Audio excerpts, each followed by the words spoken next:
This is Larry Lawton, and he's an ex-jewel thief. Larry's a former career criminal, once considered the biggest jewel thief in the United States.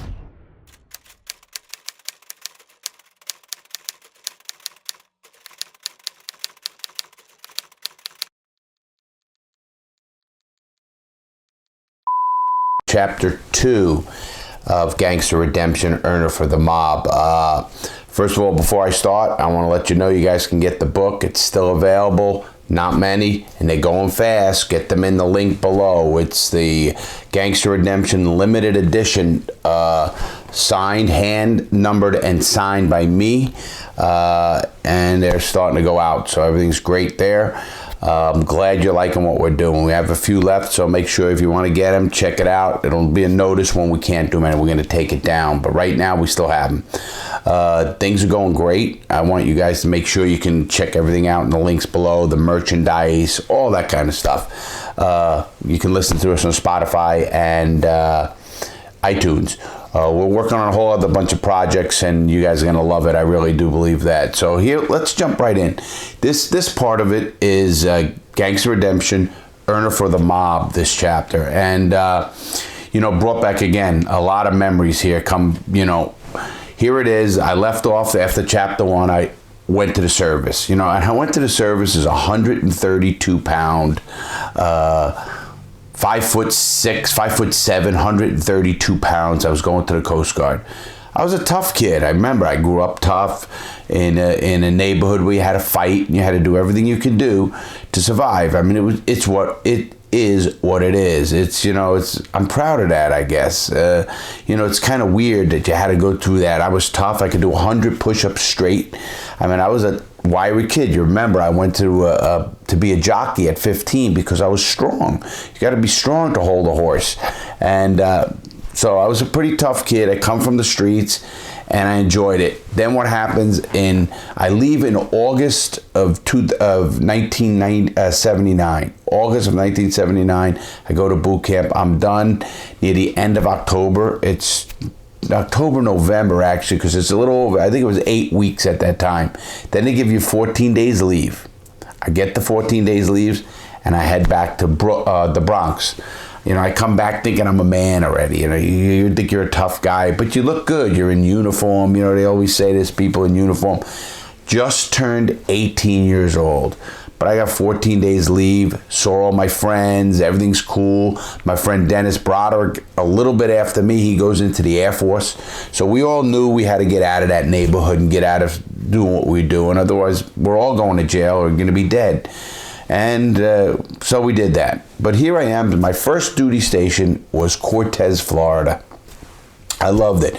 Cortez is on the west coast of Florida, just south of Tampa Bay and St. Petersburg, and Florida. Great weather. My first duty station, and what the station was search and rescue. It's called a SAR station, where you go out and you look for, you get called for boats breaking down, boats on fire, people drowning. You get a whole bunch of stuff out there, and you have to go out and rescue people.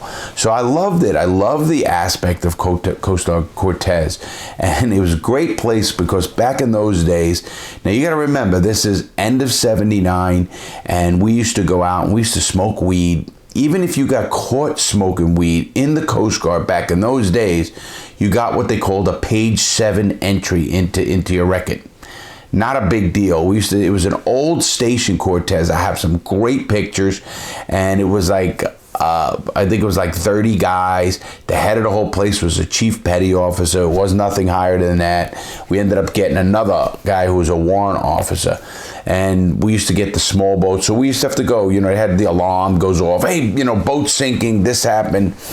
It was the first time I was on a boat with a guy, and I did not know this, but these guys were all wild at this Coast Guard station. It was pretty cool. We ended up finding weed, bales of weed floating in from the ocean. That's where we used to try to get into the country back then. They would float the weed in. So as they're floating the weed in, we come upon about 80 bales of marijuana. You know what a bale is, 35-pound bales. And they were just floating right on the top of the water, not high, but just under the, couldn't even see them if you were looking. But then when you came up on them, we noticed it, we didn't know what it was. We started pulling them in, it's bales of weed. So we call in, we found these weeds, we load the boat up, it's packed to solid with weed. But on the way in, we went under a low-hanging bridge and we put 3 bales of weed under the bridge. We were stealing the weed. And we ended up coming in and we're heroes, you know, the newspapers there, people are there, the boat, you know, everybody's down there, everybody, and all these weed is there. Nobody knows we had gotten that weed. We got a boat the next day and we went back, got the weed, and that's how I bought my first car. It was a 1978 Mercury Marquis. Good memory. Never forget. And it was a Grand Marquis, big, like a maroon Marquis. You'll see the picture. It's great. That's cool stuff. And so here I am, this little guy, and I got this big old car. You know, I like the gangster look, come from that gangster neighbor, but I'm still a skinny little guy. And here I am, I got this big Grand Marquis. I remember my aunt used to love it and see me come over with this big Grand Marquis. How'd you get the money for that? Ended up buying a motorcycle as well and crashing that. Crashed 2 motorcycles. Maybe that's why I got brain damage. Put another car into the canal, racing it. We used to go to a bar that was in the off the avenue, and it was in a bowling alley.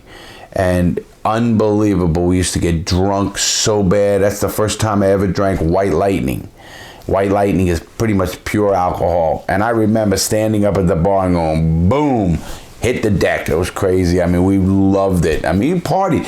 Back then, that's what you did. If you were in the service, you worked hard, but you partied hard. And I mean partied hard. It was, you know, they knew that and they respected it too. Even the owners or the bosses in the Coast Guard respected that. You worked hard and you did that. There were 3 major disasters when I was there that are now going to be in the Coast Guard Museum. I'm actually going to contact them and get them in. The first incident was the Coast Guard cutter Blackthorn. It was hit by another ship called the Capricorn. And the Capricorn hit the Coast Guard cutter Blackthorn, which was a buoy tender, 180 foot. And they were coming in and out of St. Petersburg Harbor under the Sunshine Skyway Bridge. There's a big bridge down there if you know anything about Florida. And one ship is coming out. The big ship, the Coast Guard ship's coming in. Somehow they cross paths. The big ship was like 700 feet. It hits the Coast Guard ship and the anchor gets caught in the Coast Guard ship and literally turns the Coast Guard ship over. The Coast Guard ship sank in 90 seconds. It went down. Boom. 23 people got killed on that boat. And they were friends of mine. One of the guys was a friend, and he went to boot camp with me. And it was just a tough thing. They were in dry dock, and after they got out of dry dock, they were coming out of dry dock, and that's how the accident happened. They got cut. Boom. Sank. Very sad, and we picked up dead bodies and people in the same uniform you're in. It's very sad. And the next incident we had was the actual Cuban Freedom Flotilla. A lot of people ask me to this day, Larry, you seem like you love Cubans or you respect Cubans. You know, in 1980, if you guys remember the movie Scarface, that's the Marielito, as they call them, the Marielito. Fidel Castro let out prisoners, but a lot of people were left as well, all good people. So many people left Cuba to come to America for a better life. And when they did that, of course, some of the bad came with it. But down then, I was the first boat. I was stationed at Coast Guard Station Cortez, and they sent our boat down there to be part of the search and rescue. Now, we were the first boat down there. They had nothing coordinated. I actually slept on a picnic bench under an awning in the Navy Mole in Key West. And we used to go out for patrols at all times. We'd go out into the ocean and pick up bodies, pick up people trying to come here. It was really sad. You got to remember, if somebody is so desperate that they're going to put their children on a rubber raft to come to America, man, we take a lot of things for granted in the United States. And people in Cuba, man, I felt bad for them. And I still, to this day, I respect what they tried to do. And I mean, I remember one incident, and I'll never forget the fire going up. We're out doing our patrols, and we see a big fume of smoke going up miles away. And of course, we don't know what it is, and we're heading towards it. And when we get in close, and you can see there's a boat on fire, and there's people everywhere. And you didn't know to stop and pick up a guy that's laying in the water face down. Is he dead or is he alive? Or this person screaming for help down another 100 yards, 200 yards. So you don't know what to do. And we were just picking up bodies, picking up people, and it got so sad. I mean, we had so many bodies on the boat. Now everybody's there. There's a lot of other search and rescue there trying to help people as well. And that's just one of the incident. You know, I was looking through some articles about that, and I have them, and it's so crazy. They said, 40 people died. That is such bullshit. Hundreds of people died, maybe thousands of people died that you'll never know about, that left Cuba and never made it to the United States. It's not an easy trek. It's 90 miles from the tip of Key West, Florida to Cuba. It's about 150 miles from Miami, but they were all coming right to if they could even navigate that.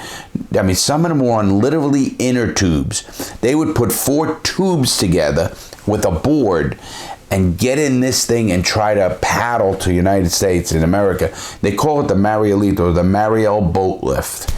And it was the biggest maritime operation in Coast Guard history with search and rescue.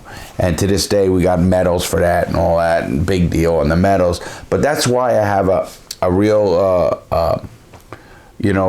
I feel for Cubans that tried to do that and their parents died, or whoever it was, and their grandparents. You might be one, or somebody's out there. Believe me, it was very gut-wrenching.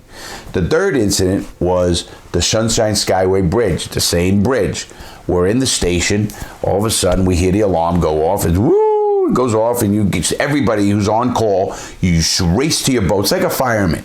You race down to the dock. They start the boat. You get ready to turn the lines off. Boom, the coxswain gets on the boat, the captain of the boat. Boom, let off all the lines, and we balls to the wall with the lights, the siren, we're heading in. And all we heard was a boat hit the bridge. That was somewhat common. We used to get what they call jumpers, people committing suicide, and we used to get a boat hits the bridge. Okay, boat hit the bridge, it's sinking, we got to go save them.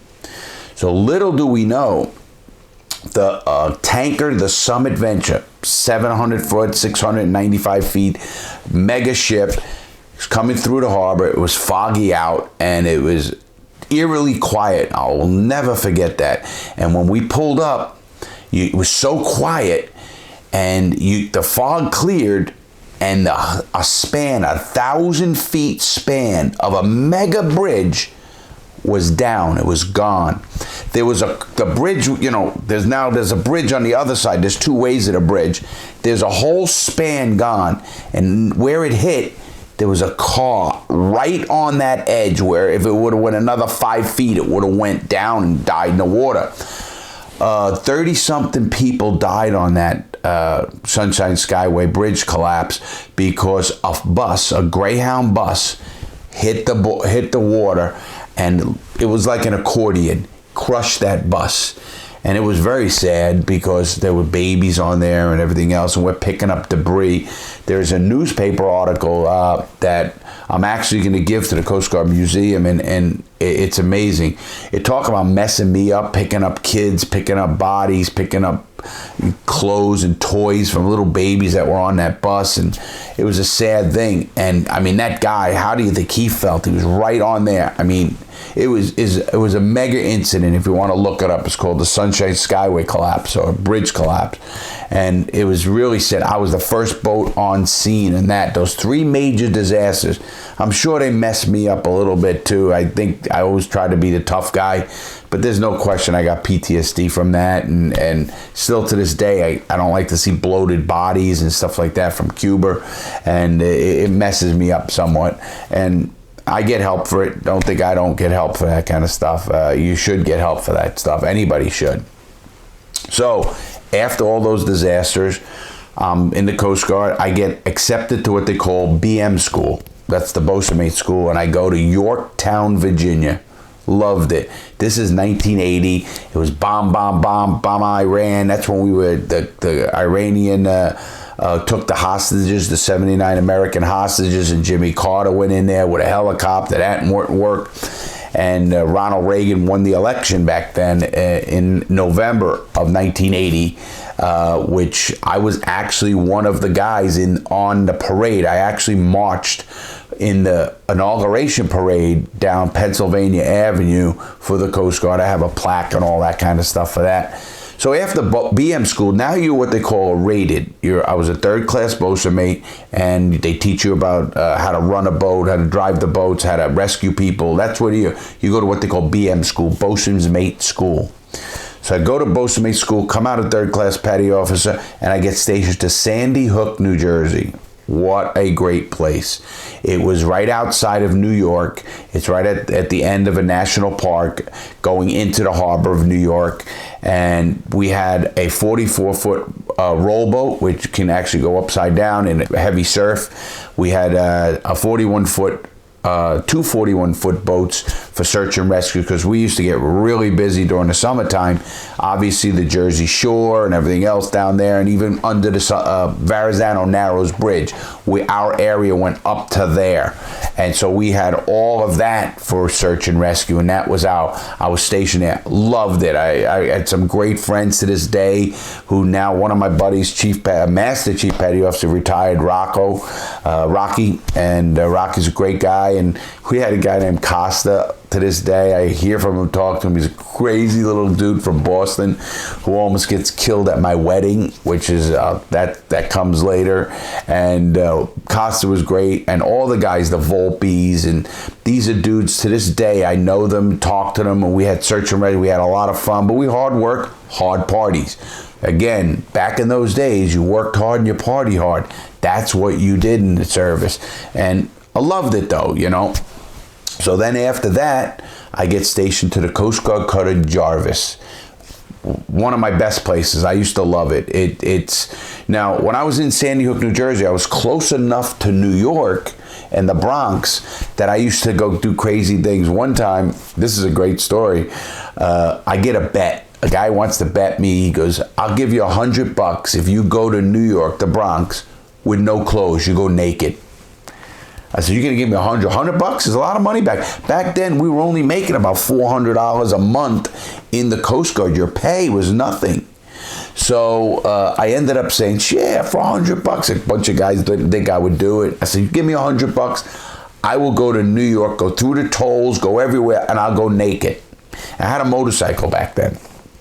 So sure enough, I do it. We get ready. I take off all my clothes, and literally had no more clothes. I had a little pouch in the front of the bike for tolls or anything. But I said to myself, man, I'm beating these tolls. I don't care. I'll pay the fine. They ain't going to catch me. So anyway, I still got to go through it.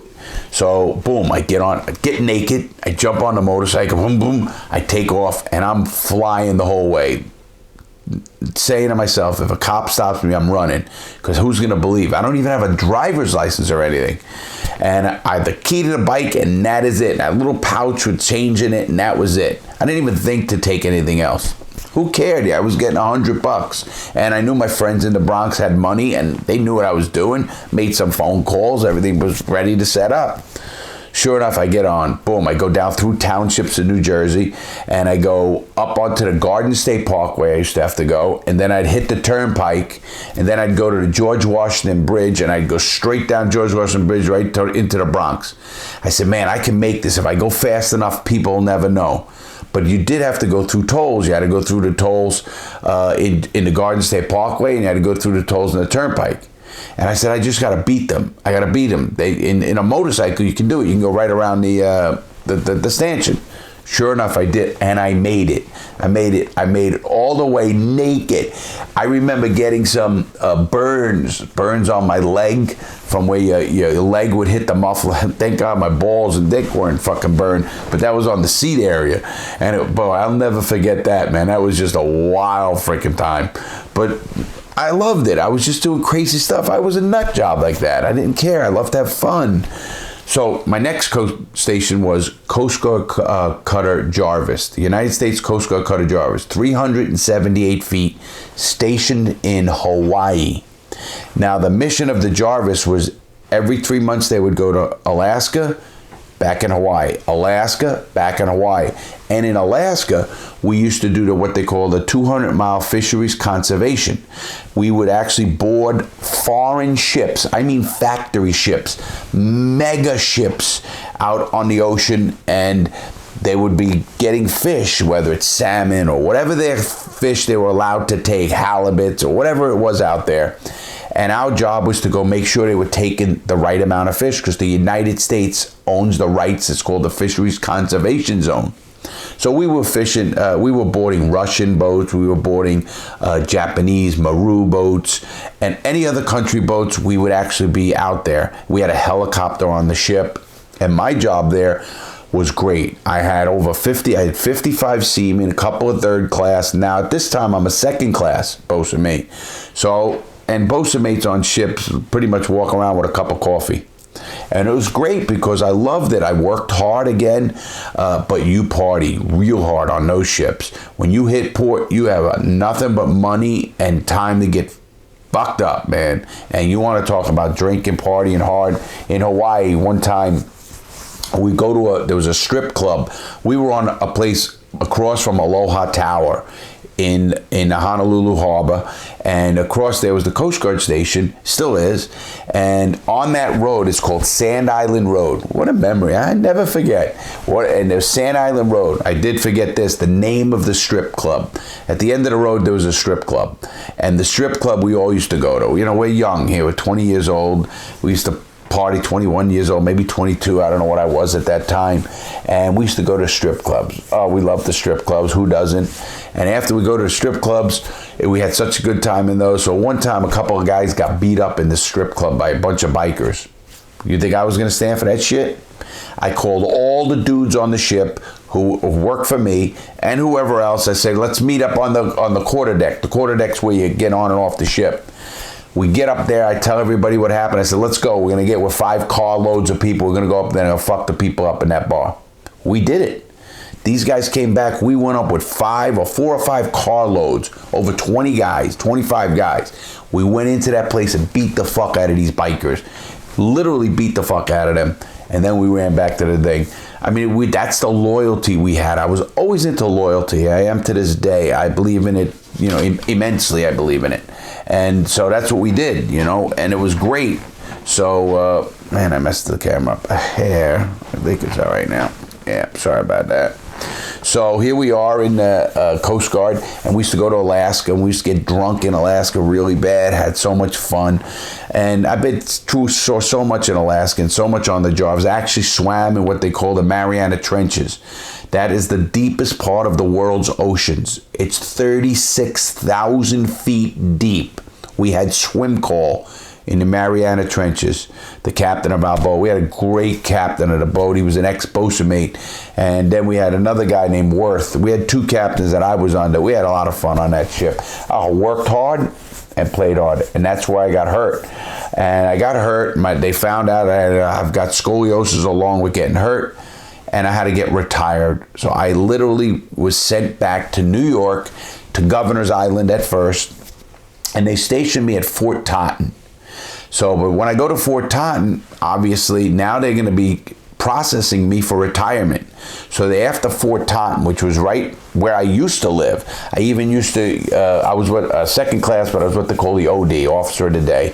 And I used to direct the guys going out on the boats and stuff like that. But I wasn't there long because they sent me to Governor's Island. Governor's Island, it was the main hub, which is an island in New York Harbor. And that's where the main hub of the Coast Guard for that was. It was where the third, I think it was the 3rd District's headquarters was as well for the Coast Guard. And that's where the cutter Dallas was, the cutter, I think the Hamilton was there. 2 378-foot ships. They had a buoy tender, a small boat station for New York. And it's not there anymore. They actually moved that place away from Governor's Island, but that's where it was. But I had it made. Now it's 1985. And in 84 is when I left the Jarvis, and beginning of 85, and now I'm middle of 85. I'm on Governor's Island, but I have no job. No job. I could do anything I want. So what do?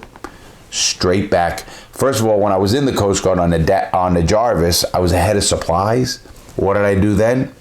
I used to go down to the Navy, Pearl Harbor, and there used to be like big mega stores for ships, and you got this credit card, and you had to spend the money. Your chief would tell you, man, hey, Lawton, go down there. You got to go spend $10,000, $20,000. You got to get supplies. Go ding, because if we didn't spend that money, we lost it. So we have so much stuff. What do? I buy stuff, and I send it back to Brooklyn. Literally send paint, brushes, line, spools of line. I send it back to the guys, not for money, just to keep these guys connected. That's what I wanted to do. So they knew I was still involved. I'm not losing you. I'm not changing. I am who I am. I love the Coast Guard, but then getting hurt and getting retired from the Coast Guard, that's what happened. So here I am in 1985, middle of 85, and I move into an apartment in New York, in Brooklyn, New York, in Bensonhurst, Brooklyn, on 79th Street, and between 22nd and 23rd Avenue, 79th Street. I move in with my brother, and that's actually where I met my first wife.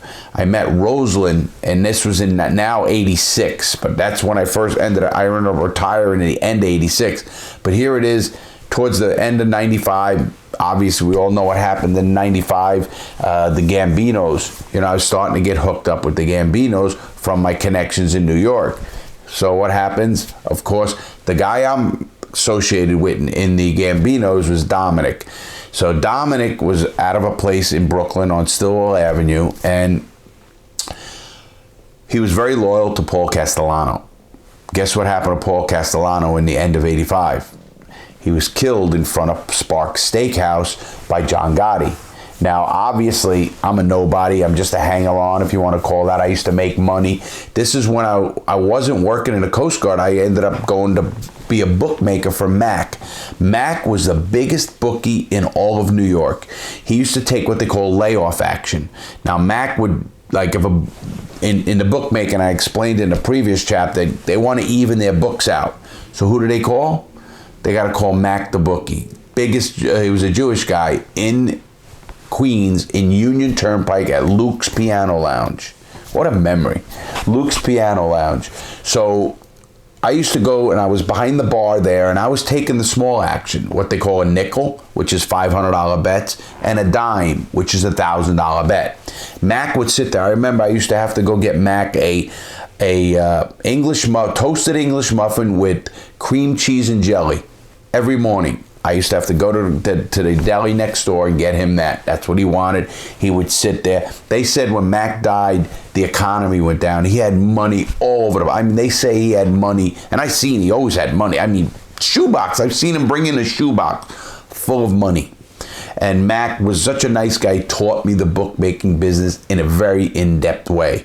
What a nickel line was, what ups and downs were, how to hedge bets, how to negotiate the lines with certain people. Because you can't just negotiate them, but certain people you could. These are bookies now. Mac was taking $50,000, $70,000 on a team right before a game starts. He knows what he was doing so much. I'm just taking the $500 bets, $1,000 bets, $100 bets from people who would come in and know Mac anyway. What an education lesson this place was. Luke's Piano Lounge. Below Luke's Piano Lounge, I was a bouncer and a kind of muscle for a card game and a dice game that used to go on down there. And, I was a pretty tough kid now. You remember, I went in the Coast Guard at 132 pounds, and I was 132 pounds, about 5'7". I got out of the Coast Guard. I was 5'10", 205 pounds of solid muscle. I mean, I was in rock shape, man. So here I am, even getting hurt. I still was all right. I hurt, but I was all right. Worked out, fought, did a lot of other things. And I'm working with Mac, hustling. So what happens? I end up going back closer to Brooklyn and bring the bookmaking operation I had, the little one, and the knowledge I had and everything else up to the home stretch, it was called. And that was our headquarters for what we did. Now, what did we do? You want to talk about hustling? We did every hustle in the world. We used to rob trucks, Kennedy Airport. You read about those things. So we would actually hijack trucks. One time, an idiot friend of ours, we ended up calling him hangers because he robbed the wrong truck out of the airport, and it was a truck that was heading to the garment district with millions of wire hangers. He robbed the wrong truck. Even the newspaper had in there, idiot thieves robs wrong track, because we left the truck along the BQE on the side of the road, and they ended up finding it the next day, and it was like, oh my, what idiots. But what we used to do is get those trucks, take them into a warehouse. We had a warehouse set up, a storage area, and empty that truck, dump the truck somewhere. Sometimes we'd go to the Bronx down in Hunts Point, where there's a lot of truck markets. We'd go down there and dump the truck. Sometimes we'd even take the trucks over to Staten Island, over to Verrazano Bridge, and we'd take the trucks down there. Back then, they didn't have cameras like they do and all that kind of stuff today. So we would get rid of the trucks, and then we'd have a whole warehouse. Now we'd start getting rid of the stuff. We always had people. So if we robbed VCRs back then, or we'd robbed DVDs come out or something like that. They had Betamaxes back then. Young people don't even know what that is. Even I don't even know what I forgot. I haven't. But we would have guys selling this stuff all over. If we robbed the whole truck, electronics were always the best. But we used to drop trucks of like clothes, like underwears and socks, and sweatsuits were big back then. And we would get rid of all this stuff. All over the place we'd get rid of stuff. It was no problem to get rid of stuff. And so here we are, hustling. We learned how to hustle. When I say, I mean really hustle. And that's what you did, And then I ended up meeting my wife. And I'll tell you about that in the next part of this chapter. That's coming next. Thanks for watching this part of this chapter. This is chapter 2, part 1. I'll end this chapter and get into loyalty next chapter. But please, check out the links below, everybody. Really loving your support, loving the channel, loving telling stories. So much coming. My brain is full. You should get your book by now, or if you didn't, you will in the next day or two or whatever. Books have been going out a long time now, so we're gonna keep that going. And man, keep it going. iTunes, Spotify, links below. Merchandise, please support us. My goal is going to be criminal justice reform. And remember, everything I'm talking about is not for you to do. I'm only telling my story. Please don't make the bad choices I made. Think about what I'm talking about. Don't make those choices. Don't live the life I lived, because I'll tell you what, in the later chapters, you know how rough I had it, and it wasn't easy. Love you guys. Thanks for your support. See you in a few days.